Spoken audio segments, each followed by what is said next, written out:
What's up, everybody, and welcome to Positive TV. I am your host, Daniel Smiley, and today we have an amazing woman who is going to come on and no doubt inspire, motivate, all of that good stuff.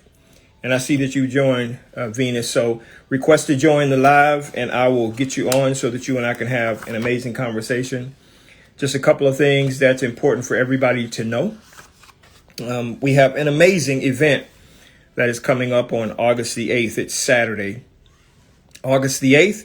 I will be hosting a motivational, inspirational speaking event here on Instagram Live, a lineup of some amazing people. How to go from the bottom to the top, arise to the top. A journey to the top is what it's entitled. And I would really love for you guys to join. It's free. It'll be from about 1 o'clock until 5 o'clock. There will be a speaker every single hour. So what you have to do, V, is you have to request to join. And once you request to join, there you go. All right. Let me see here.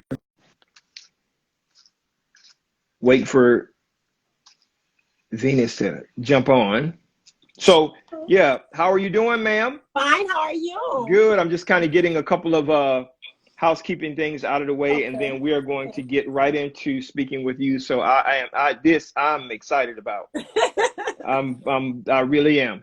So August the 8th, just a couple things for everybody. If you're watching this on the re-air on YouTube or Facebook or TikTok or wherever, August the 8th, I'm going to be hosting a live Instagram live motivational event, and it is going to be some amazing speakers.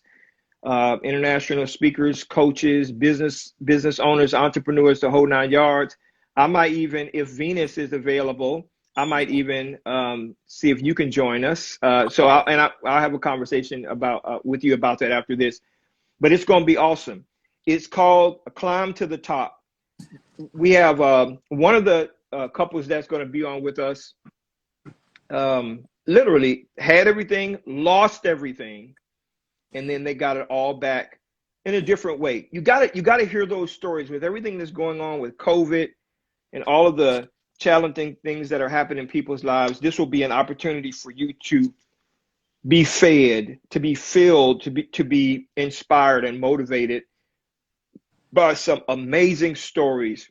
I will also be speaking on that day, and I will be talking to you guys about the power of attraction, how that works, how to get that in your life, that among some other things.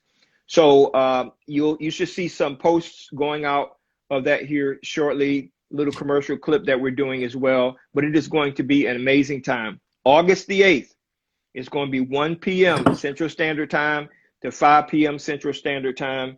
And I would love for you guys to be there. How are you doing, Venus? I'm doing good. How are you? Can you hear me good? I can hear you well. And World, I want to introduce you to this amazing woman. And what I tell people, Venus, is I usually interview people who really inspire me.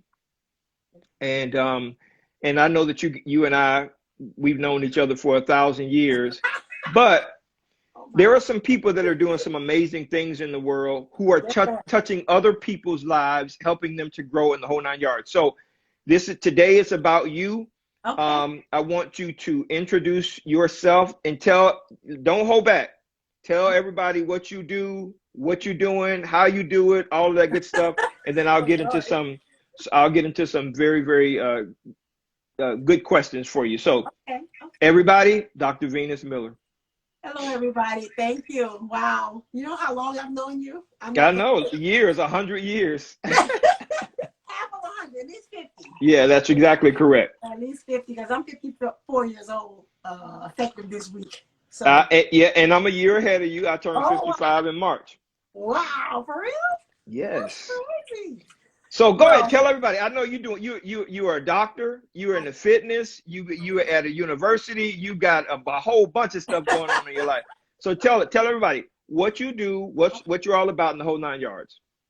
Well, again, my name is Dr. Venus Miller, and that came to be over many years.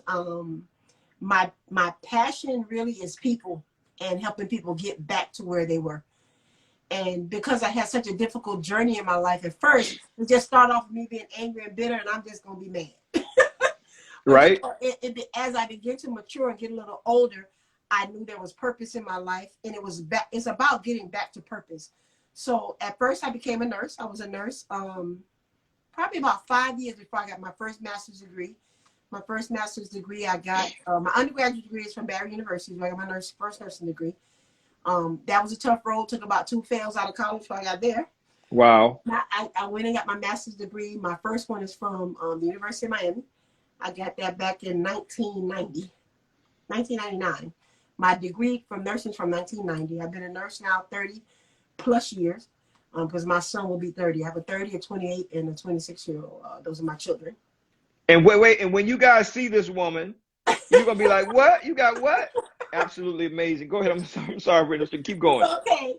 And I have my grandchildren. There's so many of them, but a total of 5 right now. It just look like a lot of them to me, but 5 Right. grandchildren. And I have in my journey for school, that was my first master's program. It should have taken me 2 years, but it took me 4 because I have my children. I tell people to take their time. Whatever is for you is for you. Went back into that. Started my first actually degree I had. I got my first job I got before I got out of school. And now Alonzo Mourning was the one I worked for 5 years. He was my first. Wow. And I worked for him for 5 years at the Overtown Youth Center. It was an amazing opportunity. But in that, I found that not just myself, not just the children, but this nation, we were having a problem on what we looked like. Mm-hmm. So I looked like I was doing very well on the outside. And thank God I was. But on the inside, I was having a problem. Being smart and being mentally stable is 2 totally different things. And they actually sometimes counteract one another, and they can be smothered and covered in the midst of which was happening to me. And so I found that a lot of my issues I was having, even inside of my success, dealt with my mental health. And that word mental health just really just does something to mostly everybody. It makes you feel like if you're not mentally stable, does not mean that you necessarily need to be in a crazy house. It simply means that your mental stability is impacting you some way, sometimes financially, emotionally, in relationships, spiritually. Mm-hmm. It impacted my whole life, but it was covered by my success. And so at one time I had a mental break, and I call it breakdown of who are you? Mm-hmm. Who is this lady? And that's what propelled me to be a psychiatric nurse practitioner. That's why I went back to school to study the mental health of not just myself, but my patients, and what's happening every day while people are mentally dying while being successful in some of us. And some of us don't do well, period. Your mental impacts your physical and your spiritual and your financial, and you see some of those people under the bridge. That don't mean they ain't smart. It's just that mentally they have not been able to meet there. So I wanted to know what was the problem. And so that's why I went back into psychiatry. And that's where my passion and my heart is. Dealing with the total impact of your life, your total wellness. It is okay to have money. I love it. Trust me, I do. But it does nothing for me because I can't buy mental peace. There is no money in the world that gives me peace. I can buy an outfit. I can buy a suit. I can buy a building. I can buy a car. You can even buy a man. You can scratch it if you want to. And buy a woman too. But at the end of the day, when you go home and you by yourself, are you well? And so that was my struggle. I was struggling at home. After I put the kids to bed, everybody was fed. Everybody was doing well. The house looked nice. It was clean. I was even in ministry. But mentally, I found myself struggling. Like, I feel like crap. So I know that you're introducing yourself, and I want to make sure that I ask you a question about that. So you're right. There are tons of people who they look successful. They're living this successful life. I often tell people, you ever wonder why somebody who seems like they have it all going on commit suicide or take their own life, right? I mean, that means it didn't have anything to do with the money or any of those kinds of things. It has something to do with something else. So talk about that. I mean, talk about that struggle, that battle between your mental health. And I know that you're into fitness. I know you're an author. I know that you have all of these degrees. We're going to talk about that as well.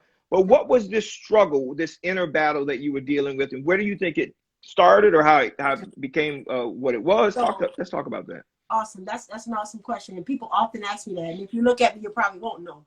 But at a very early age, at 5 years old, my father would take my mother's life in domestic violence. And so when that happened to me, it caused a separation, and it caused what we would call our protection. Like, I know you have an awesome, beautiful daughter, and that protection got snatched away. So At the age of 5, that protection got snatched away twice. So my mother was gone and my father was gone. And other entities came in to help and assist me, but nothing was going to replace my mother and father. So I had an impact.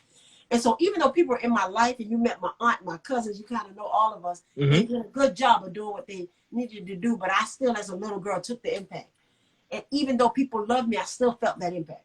And so that was one thing. And inside of that circle, you know, I tell people, when girls are little girls, sometimes people do things they have no business doing. So I had a sexual impact as well. So then there was a physical abuse happening, emotional, and those things were happening to me. So I was left unprotected. But at the same time, I still was a smart, cute little girl. So those things kind of kept getting overlooked. And it never really got dealt with. And so that's why I think I became this person that was very proficient in what I look like on the outside, which is not a problem. It is a good thing to have. But I hadn't dealt with the inside because it was a no-no to deal with. So I think I grew in that, overshadowed that. And then at the time I got into my relationship, my first relationship ended in it. One of them ended in an affair. And so that took me into a mental place where I felt suicidal, thought about suicide, planned suicide, actually homicide too, because planned the death of my children, because in me, I'm saying, what am I here for? So I took a lot of impact that way and didn't know way to get out. So people saying, how can people be, and I was a nurse at that time, how can you be a nurse, want to commit suicide and kill your kids and get out of here? And then still, I was taking care of people every day, so it didn't look like it. So it's a trick. And so that's how I came to be. Okay, so I want to again continue along that line. I sense that there are people who are watching either now or on the re-air, and it's okay, who are in maybe in the same exact space, right? So COVID-19, this pandemic pulled the rug from underneath a lot of people. Yes, it did. They look absolutely amazing. Yes. They seemed to have it all going on. Yes. But now that COVID is here, there are people who are struggling mentally and emotionally about how to, one, either keep up this life or readjust their lives down or up or to the left or right. So talk about that. So how you got people who are dealing with that right now. I look great on the outside, but I'm suffering like crazy on the inside. What would you say to some of those people? Wow, when I wrote my first book, my first workbook was called Healed. And I was so busy trying to please everybody that I was the one dying. And if I didn't look a certain way, I felt some kind of way. And that's what happens with us. You're so used to living a certain lifestyle. And when that gets taken away from you, it feels like it's taking away who you are, your pride, your impact. And I had to say to myself, it was okay. It was very humbling because how can I be here? How do I get to a place where now I can't pay my bills and now I can't just get it right and everything seems, you have to learn to let, and I'm going to say this word and it sounds easier than it really is, that you have to let it go for you. I had to get myself to a place, if I lived in a 1-bedroom house with one outfit I had to wash every day, I'd rather take that than to be mentally strained. So my mental strain, it wasn't even me doing it to me. It was me allowing the pressure of what I thought people think I should be like, keeping me held bondage and captive. And then when I let it all go, it was not even what I thought it was. My mental freedom right now, the peace I have right now, I am a millionaire sitting talking to you. Because of that, without what they say, millionaire money. Your mind is the place that you have to get everything together, because after a while, the exterior that I was trying to keep up started crumbling. I stopped taking care of myself. I ended up with a big major surgery. I gained a whole bunch of weight. You're talking about someone that's a major fitness person. I went into total depression and hiding for years. And then it was time to get up. So I want to ask you another question on regarding that as well. And social media has really shed a light on this. There are a lot of people who are living outside in nice car, nice clothes, nice house. Absolutely. Could have tons of debt, nice job. But when they get home, they don't have the peace. They don't have the security. They don't have the assuredness. They don't have. So, and then there are some people who are saying they're looking at that person, maybe get some inspiration from them and say, girl, guy, Come on, you got all of these. You driving this Mercedes Benz. You living in this Yes, nice sir. house.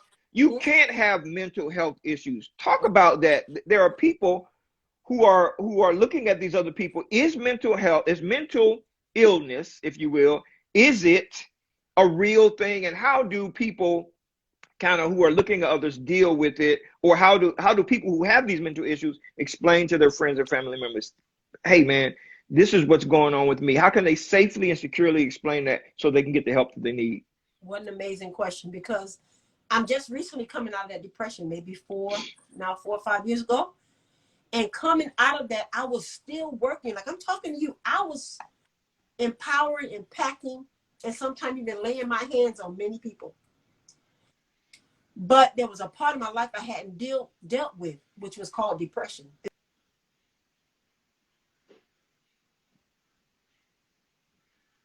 No, that's okay.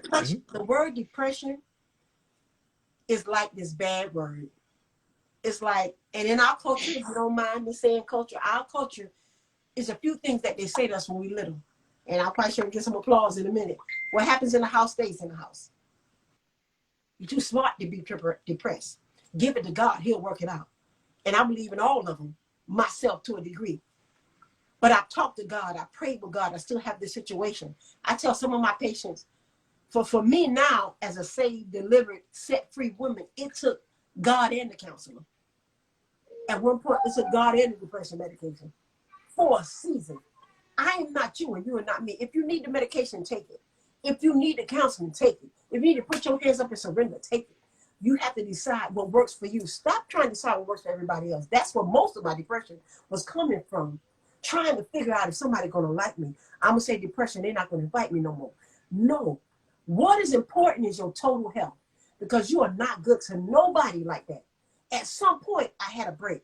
At one point, I had a crack. At one point, I just was going to, it was over for me. I just wanted to I didn't even want to kill myself. I just want to get up out of here. I don't know where I was going. I just want to get out of here. And I had to make the decision for myself that what am I going to bring to the table? I got a husband, ministry. I have children. I have grandchildren. I'm talking to people every day. But am I bringing you is that the best you, Venus? I need to bring my best me. And I got to do that every day. Once you deal with depression, it's not something that go over there somewhere. It come back every day and say, hey, I'm here today.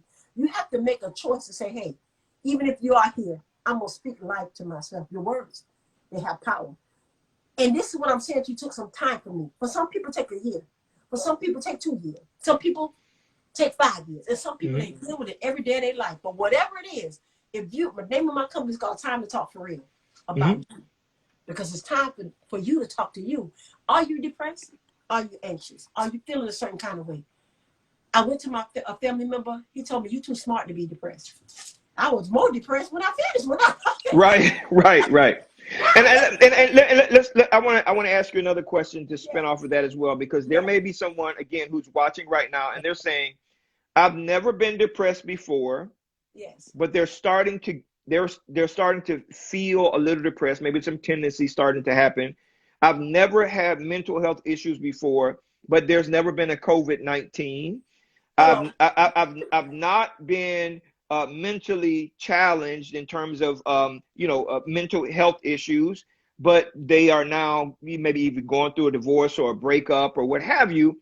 What are some of the signs that you see or you can share with people that kind of step 1 through step 5 or whatever that looks like when they get to that point where, you know what, they need to get some help? Okay. Well, there's multiple places that people can be. But the first thing I tell people is that you start to isolate. Isolation may be, I work all day. I'm good at my job. And we're good at that. But from your job to your car, there's a change. From your car to your house, there's a change. The way that you respond to people. Are you feeling like, what am I here for? Are you feeling like, what is my worth? Are you feeling like nobody loves me? Nobody understands. Nobody ever asks me how I'm doing. Most of the time, these are the givers. I'm not saying it'll happen to men, because men are more tragic most of the time than women. They're more violent in the way they react. Some react with their fists, some react with alcohol, some react with violence. and the last thing is taking their lives. They act more violently. The women act more subtle. Could be, let me take more pills. Let me drink more. Let me go out more. Sometimes they just regress and become very, very quiet. And so depression is not, depression looks like this. Now they say some people are depressed, they eat less. Some people eat more. What I tell you is a change in behavior that normally you do not do. It is something that is disturbing the way that you actually live, your peace. What is it? Some people say, okay, I drank 2 beers a day. Now I'm drinking 10 a day. Some people say, well, I used to go in my room for an hour. Now I'm in there for 10 hours. I used to go out with my friends. I don't want to go no more. I used to like to be around people. Now I can't stand being around you. I used to Wow. love to listen to the word. Now it agitates me. It can be little things.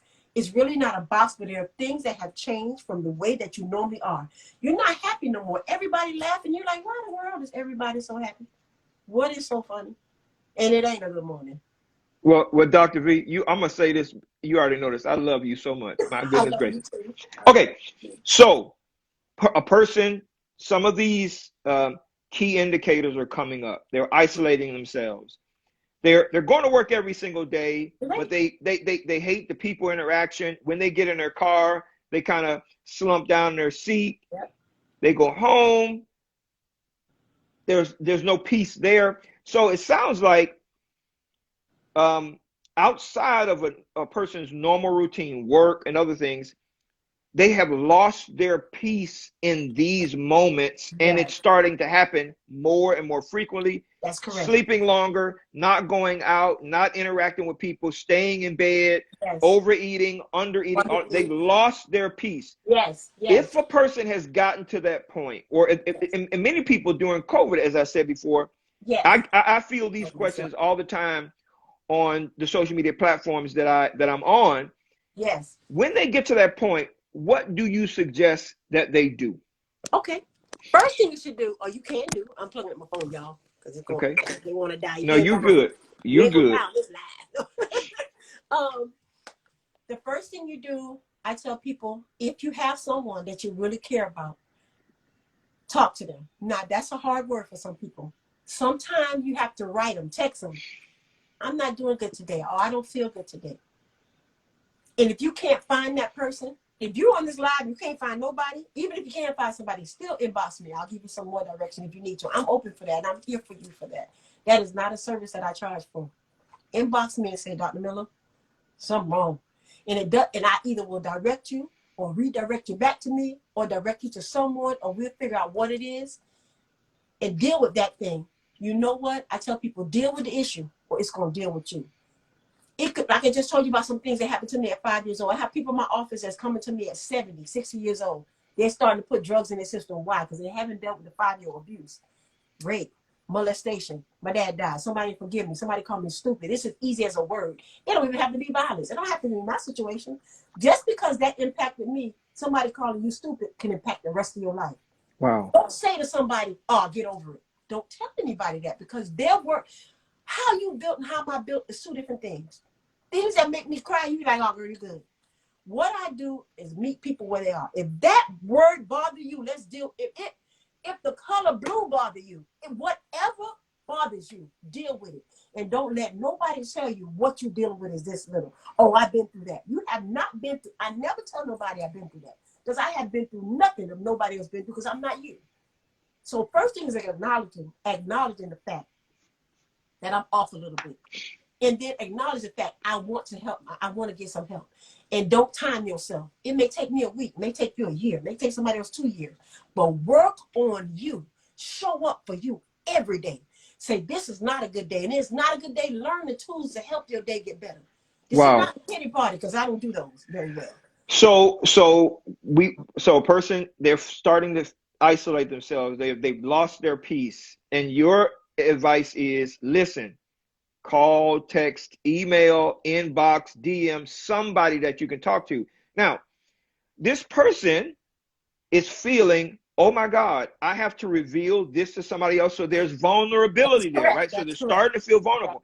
What would you say to a person that is at that point? They're about to text that person that they can talk to, or they're about to inbox you, but they have to undress, if you will, become themselves. vulnerable, what Yes. would you say to that person? I would ask them what makes them comfortable. If you're on here, you ain't got to answer me, but what makes you comfortable? Are you a writer? Are you a texter? And if you feel like, because I didn't feel like I wanted to tell my family that because I'm Dr. Miller. So how can I tell you that? Right. So I went to a professional. Even if you look on your phone and look up a healthcare professional, go to their hotline. Again, I already told you, the day none of that work. I'm on this line, I don't know none of you. Well, some of y'all don't know. And even if I do know you, send another email to somebody to send to me. I don't care. Get the help you need. And the last resort, I tell people, if you can't talk to them, just go to the hospital and say, I just want to talk to somebody. If all else fails, I just want to talk to somebody. Who can I talk to? Okay, so now, they isolation. They said, okay, I Right. can't do this anymore. They Right. are vulnerable. They Right. have now decided to take the first step. Yes. And you just said something that was key. Yes. Everybody's journey is different, right? For Totally you, different. it might be a week. For Come another on. person, it might be a year. It may be longer on. than that. One Come person on. may have been impacted by bullying when they were Yep. small, or one word. Whatever, they may have been bullied, or those issues. So talk to them about their own personal journey, being patient with it. What would you say to a person that says, listen, I want this to be over fast? What would you say to that person? I will tell anybody to embrace their journey. I'm sitting before you 54 years old. I had a 40-year journey. Now, some of my journey, I would start to get the help. And then because I felt insecure or I didn't feel comfortable, I retract. So it really has to deal with the person. And nobody really pushed me like, you're going to do this right now. And don't be so hard on yourself. Some of the stuff that some of y'all went through, it is a miracle that you're here. You know, like I know, you shouldn't be here. Wow. But the fact that you are here, even if you feel like I'm not here all the way, the fact that you say that I need help, the fact you say that I'm still sitting here, we all got things to work on. But if you don't work on your mental health, where else is there to go? It's going to keep coming back to you. And it's so scary. Listen, some stuff happened to us when we were 5 and 6. I may be 54 years old, but I remember the 5-year-old thing, and I turn it, the fear, the smell, the light, the day, the time all comes back. If you don't deal with it, it's just going to keep coming back and we don't deal with it because it's so scary. They're talking about you're older than that now. But when it happened, I wonder, it still hurt like that. Right.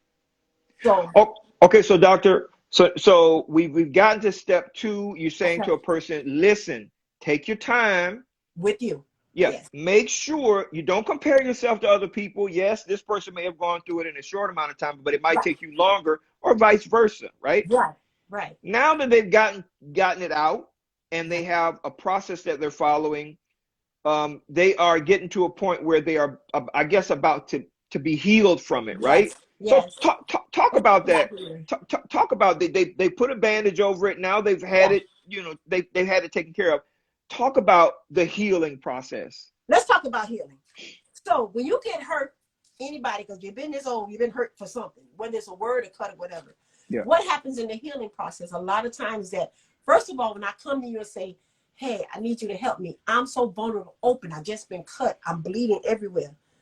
And after a while, time, word, prayer, scripture, whatever way that you're working yours, medicine, therapy, it begins to heal. But you know, in my healing, I'm still sore. So every now and then in your healing, someone's gonna hit you. And I'm like, oh, that really hurt. I gotta still deal with it. I'm still healing.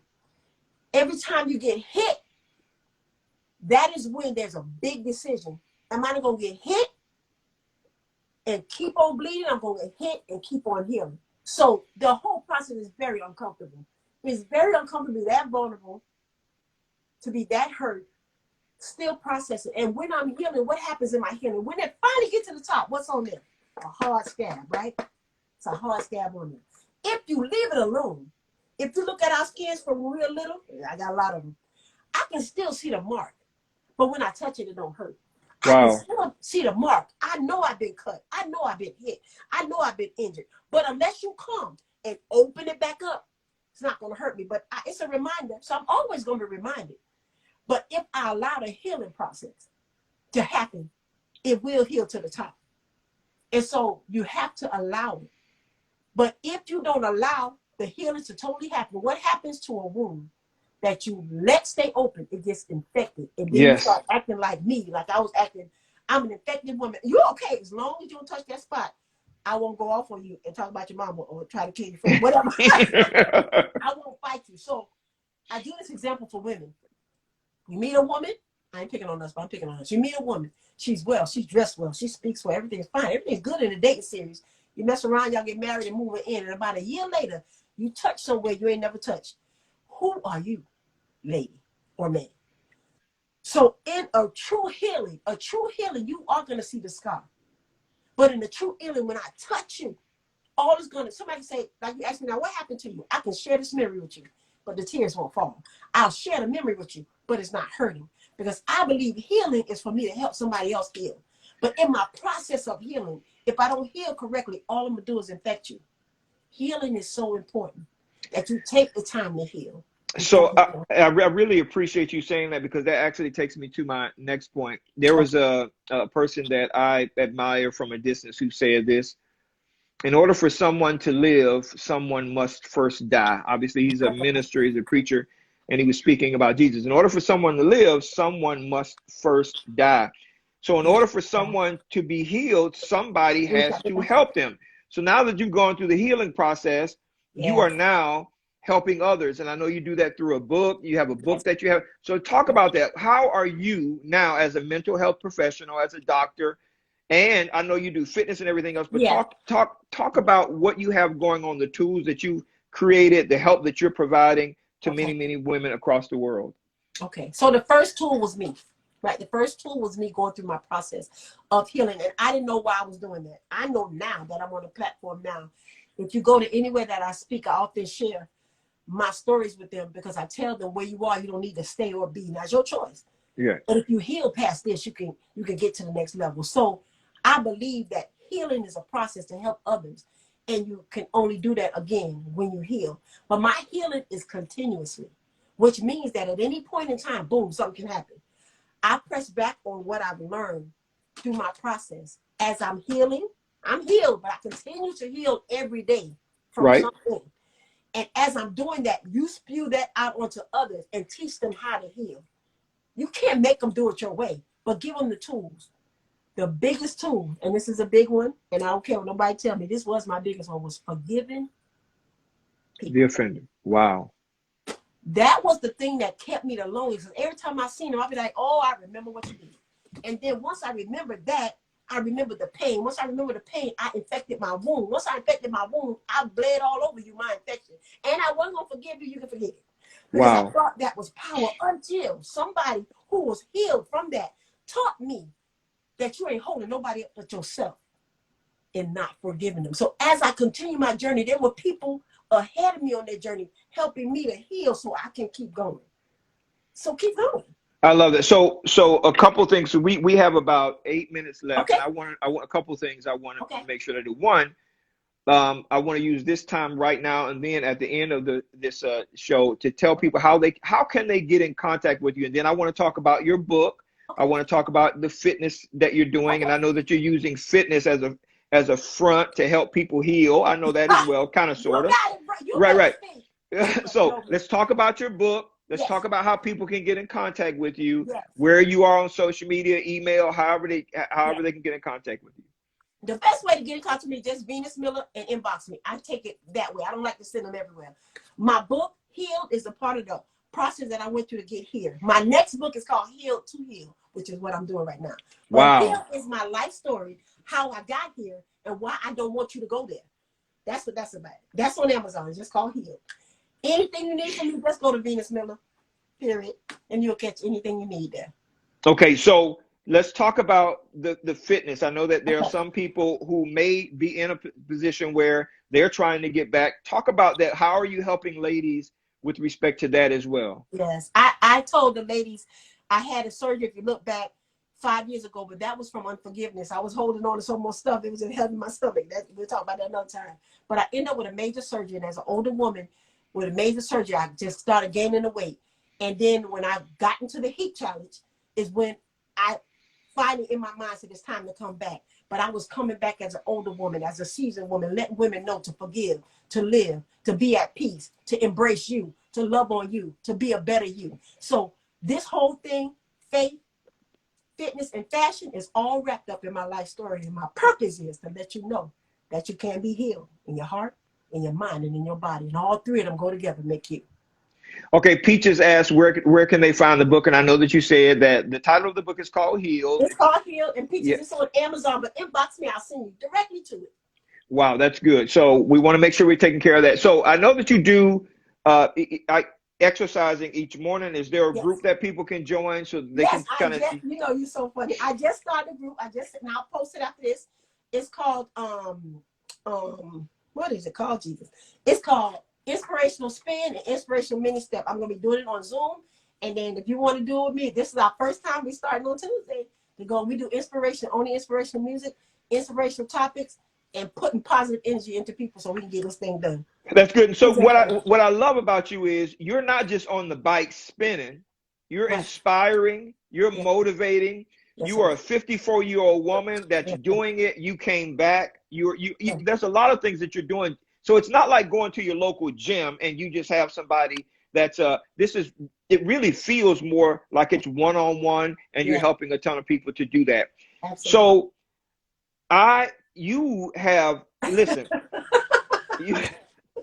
you have really, really blessed me. Guys, listen, if you want to get in contact with her, please, Dr. Venus Miller, just Facebook, Instagram, wherever you are, you got to make sure you reach out to her.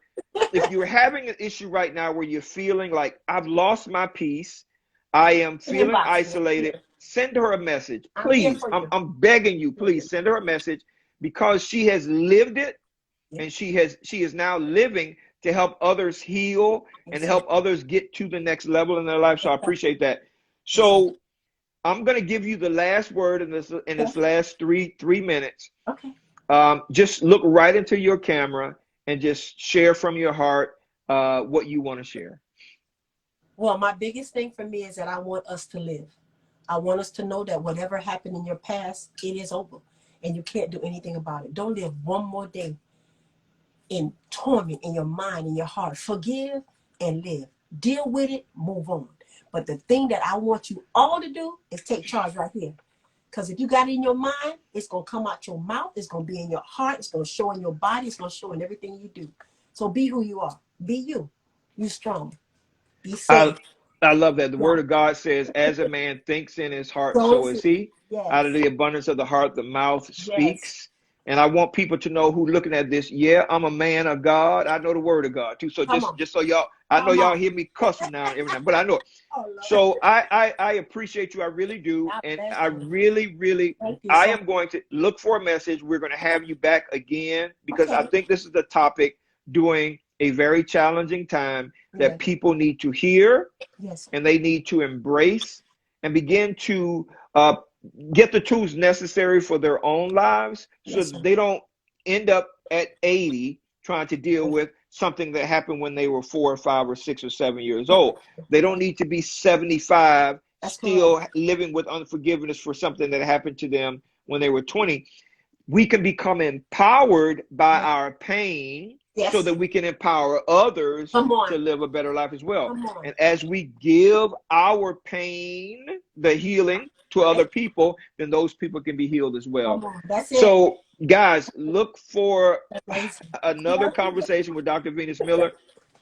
Venus, I'm gonna ask you. I am gonna see if you're available for the August 8th event. I will open up a slot for it. Absolutely. And I really would love for you to just come on and just be a blessing to people doing this motivation event. So I'm definitely going to reach out to you on that. Thank you so much. Thank you. Sis, I love you so much. I really do. Guys, please reach out to her. Right. Reach out to her. You do not have to live with mental health issues. You do not have to. She explained it to you. You do not have to live with it. Thank you again. I love you, sis. I will be talking to you soon, okay? Bye-bye. All right. Thanks, guys, for watching Positive TV. Have a good one. Bye-bye.